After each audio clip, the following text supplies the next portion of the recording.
Hello, cricket predictor देख रहे हैं आप। मैं हूं आपके साथ सुजाता। और साल 2025 एक ऐसा साल रहा जिसने भारतीय क्रिकेट को जश्न भी दिया और सबक भी। आज के इस वीडियो में हम बात करेंगे 2025 में भारतीय क्रिकेट की पूरी कहानी की। तो चलिए बिना देर किए शुरुआत करते हैं। अब 2025 अपने आखिरी पड़ाव पर है और ऐसे में आज के इस वीडियो में हम बात करेंगे 2025 में भारतीय क्रिकेट की अचीवमेंट की, उस साल की जहां टीम इंडिया ने कई बड़े कारनामे किए, कई नए सितारे उभरे और कई यादगार लम्हे इतिहास में दर्ज हो गए। 2025 में भारतीय क्रिकेट की पूरी कहानी हम आपको बता रहे हैं। ये एक ऐसा साल रहा जिसे अगर एक लाइन में समेटना हो तो कहा जा सकता है कि व्हाइट बॉल में चमक और रेड बॉल में चिंता। ये साल उम्मीदों, जश्न, रिकॉर्ड्स और कुछ कड़वी सच्चाइयों का मिला जुला रूप था। कहीं ट्रॉफी उठाती टीम इंडिया दिखी तो कहीं घरेलू मैदान पर मिली शर्मनाक हार ने कई सवाल खड़े किए। आइए पूरे साल की कहानी को सिलसिलेवार अंदाज में आपको समझाते हैं।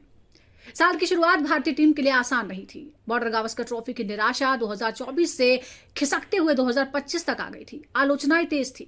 सवाल कप्तानी से लेकर टीम कॉम्बिनेशन तक उठ रहे थे। लेकिन जनवरी में इंग्लैंड के खिलाफ घरेलू व्हाइट बॉल सीरीज ने पूरी तस्वीर बदल दी। भारत ने 5 मैचों की T20 सीरीज 4-1 से जीती और फिर 3 मैचों की ओडीआई सीरीज में इंग्लैंड का 3-0 से सफाया कर दिया। यहीं से भारत ने 2025 के लिए अपने इरादे जाहिर कर दिए।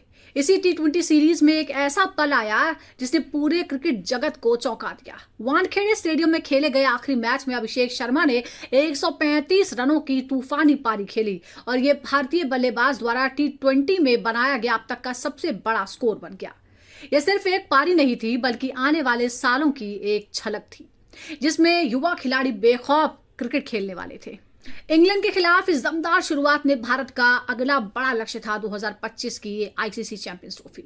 8 साल बाद लौटे इस टूर्नामेंट की मेजबानी पाकिस्तान और यूएई ने मिलकर की। दबाव बड़ा था लेकिन टीम इंडिया उससे भी बड़ी साबित हुई। भारत ने पूरे टूर्नामेंट में एक भी मैच नहीं गंवाया और रिकॉर्ड तीसरी बार चैंपियंस ट्रॉफी अपने नाम कर ली। इस टूर्नामेंट की सबसे यादगार तस्वीर पाकिस्तान के खिलाफ ग्रुप स्टेज मुकाबले की रही जहां विराट कोहली ने शतक लगाया और भारत को शानदार जीत दिलाई। फाइनल में कप्तान रोहित शर्मा ने खुद आगे बढ़कर जिम्मेदारी संभाली और न्यूजीलैंड के खिलाफ खिताबी जीत के हीरो बने। यह जीत भारतीय व्हाइट बॉल क्रिकेट की निरंतर मजबूती का एक बहुत बड़ा प्रतीक थी। लेकिन फिर इसी साल एक बड़ा बदलाव हुआ। इंग्लैंड दौरे से ठीक पहले रोहित शर्मा और विराट कोहली ने टेस्ट क्रिकेट से संन्यास लेने का ऐलान कर दिया। ये एक युग का अंत था और साथ ही एक नए युग की शुरुआत भी। शुभमन गिल को टेस्ट टीम की कमान सौंपी गई और भारतीय क्रिकेट ने आधिकारिक तौर पर एक नए लीडरशिप फेज में कदम रख दिया। इंग्लैंड में खेली गई 5 मैचों की टेस्ट सीरीज हाल के सालों की सबसे रोमांचक सीरीज में से एक रही। सीरीज 2-2 से ड्रॉ रही लेकिन हर मैच ने दर्शकों को बांध कर रखा।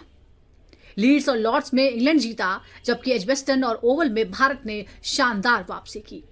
खासकर ओवल में आखिरी टेस्ट ने सीरीज को बराबरी पर ला दिया। इस पूरी सीरीज में शुभमन गिल का बल्ला आग उगलता नजर आया। कप्तान के तौर पर यह उनका पहला बड़ा इम्तिहान था और उन्होंने पूरे आत्मविश्वास के साथ इसे पास कर लिया। गिल ने इस सीरीज में 754 रन बनाए जिसमें 4 शतक और एक दोहरा शतक भी शामिल था। उनका औसत रहा 75 से ऊपर और उन्होंने ये दिखा दिया कि भारतीय टेस्ट क्रिकेट का भविष्य सुरक्षित हाथों में है। इसके बाद साल का अगला बड़ा पड़ाव था एशिया कप जो सितंबर में यूएई में खेला गया। T20 फॉर्मेट में खेले गए इस टूर्नामेंट में भारत ने एक बार फिर से अपनी बादशाहत साबित कर दी। सूर्य कुमार यादव की कप्तानी में टीम इंडिया ने फाइनल में पाकिस्तान को हराकर रिकॉर्ड 9वीं बार एशिया कप जीता।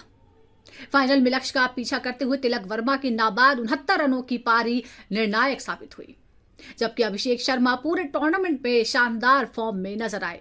इसके बाद टीम इंडिया ऑस्ट्रेलिया दौरे पर गई। यहां कहानी थोड़ी सी बदली हुई नजर आई। ओडीआई सीरीज में भारत को 2-1 से हार का सामना करना पड़ा। हालांकि सिडनी में खेले गए आखिरी मैच में रोहित शर्मा ने शतक लगाकर भारत को क्लीन स्वीप से बचा लिया।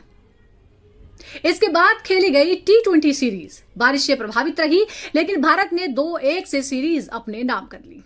इसके बाद अक्टूबर में वेस्ट इंडीज के खिलाफ घरेलू टेस्ट सीरीज आई जहां भारत ने 2-0 से जीत दर्ज की।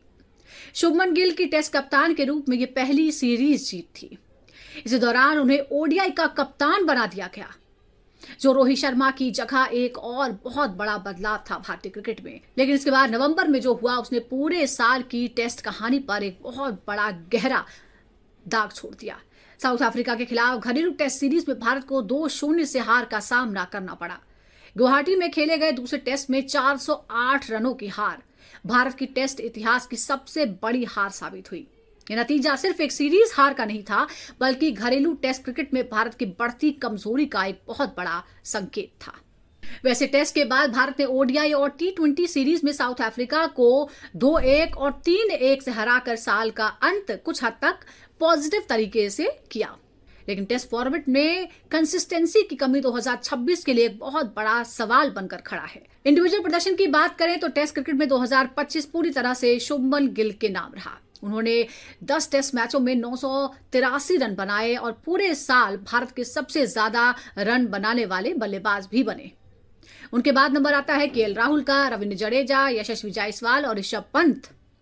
गेंदबाजी की बात करें तो मोहम्मद सिराज ने 43 विकेट लेकर टेस्ट में भारत के सबसे सफल गेंदबाज का तमगा हासिल किया है, जबकि जसप्रीत बुमराह और जडेजा ने भी अहम योगदान दिया।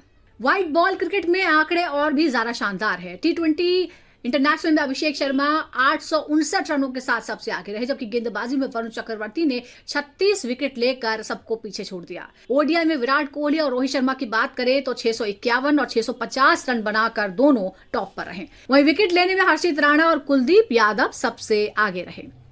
टीम के अगर हम ओवरऑल प्रदर्शन पर नजर डालें तो वो रिकॉर्ड भी बता देते हैं। 2025 में भारत ने कुल मिलाकर 10 टेस्ट मैच खेले, जिसमें 4 जीते, 5 हारे और 1 ड्रॉ रहा।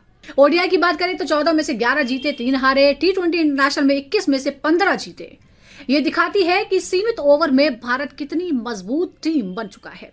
लेकिन साल की सबसे दिलचस्प कहानी सीनियर क्रिकेट से थोड़ी सी हटकर नजर आई। वह 14 साल के वैभव सूर्यवंशी ने 2025 में ऐसा धमाका किया जिसकी मिसाल मिलना मुश्किल है। आईपीएल डेब्यू में 36 गेंदों में शतक लगा दिया।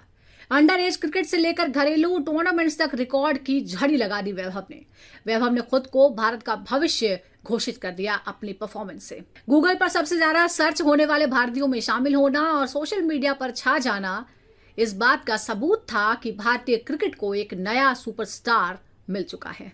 अब बात महिला क्रिकेट की करते हैं। भारतीय महिला क्रिकेट में भी 2025 ऐतिहासिक रहा। भारतीय महिला टीम ने न सिर्फ इंग्लैंड में पहली बार टी20 सीरीज जीती, बल्कि सबसे बड़ी अचीवमेंट के रूप में महिला वनडे वर्ल्ड कप भी अपने नाम कर लिया। ऑस्ट्रेलिया के खिलाफ सेमीफाइनल में 338 रन का पीछा और फाइनल में साउथ अफ्रीका को हराना भारतीय महिला क्रिकेट की सबसे बड़ी अचीवमेंट्स में शामिल हो गया। स्मृति मंधाना का बल्ला पूरे साल गरजता रहा। उन्होंने 23 वनडे में 1362 रन बनाए और 2025 की सबसे ज्यादा रन बनाने वाली महिला खिलाड़ी बनी। दीप्ति शर्मा की गेंदबाजी ने भी भारत को चैंपियन बनाने में अहम भूमिका निभाई। कुल मिलाकर 2025 में भारतीय क्रिकेट के लिए सबक और सफलता दोनों साथ नजर आए। व्हाइट बॉल में भारत ने अपनी बादशाहत को साबित किया, महिला क्रिकेट ने इतिहास रच दिया और युवा खिलाड़ियों ने भविष्य की झलक दिखाई। तो वहीं टेस्ट क्रिकेट ने यह साफ कर दिया कि अभी सुधार की बहुत जरूरत है। 2026 की ओर बढ़ते हुए भारत के पास एक और मौका है अपनी ताकत को और मजबूत करने का और कमजोरियों को दूर करने का। यही 2025 की असली कहानी है। तो ये थी साल 2025 में भारतीय क्रिकेट की कहानी। अगर आपको वीडियो पसंद आया है तो लाइक करें, साथ ही शेयर भी करें और इसी तरह की और खबरों के लिए, कहानियों को जानने के लिए क्रिकेट प्रेडिक्टा को जरूर सब्सक्राइब करें। इस वीडियो में इतना ही। Thank you for watching.